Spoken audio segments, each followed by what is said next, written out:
So, we are here sa Linaw. Sa gito kay Linaw Resort Hideaway.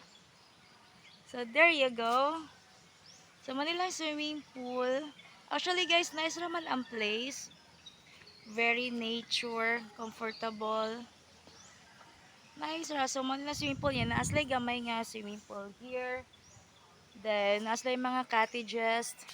For now, wa pa sila nag-offer og kuan, tawag ani, overnight staying. So, from 9 a.m. to 4 p.m. lang sila. Pero, nice ra siya, man. Oh, let me check. Here we go. So, mo ni siya. So, actually, guys, nature, very nature good siya. Ana, kapatay ka ng middle of nowhere. Yeah, himan-himan. Naaday kayo makita yun na paradise. Nawa ka nagdahon ba na? Naaday something nindot day ayan na. So, that's it. Siya. So, mauni. Ay, dito over there. Dito ta sa Pikas. Check ta sa Pikas. Kaya much better dito. Or masayon dito tanawon.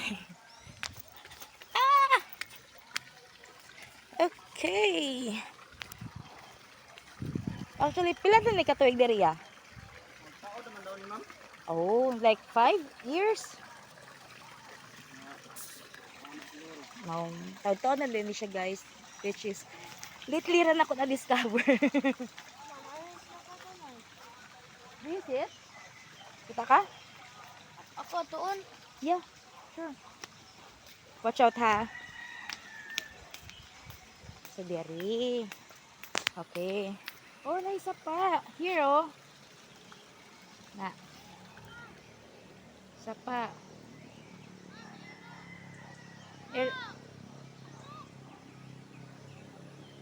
So, ana.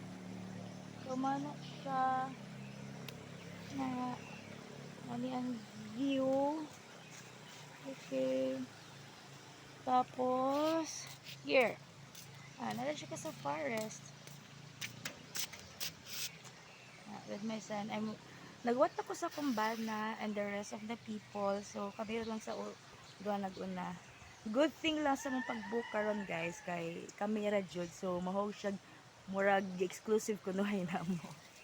Timing kay celebration sa amang first wedding anniversary. Kileg. First wedding anniversary. Nice. But anyway guys, got to go.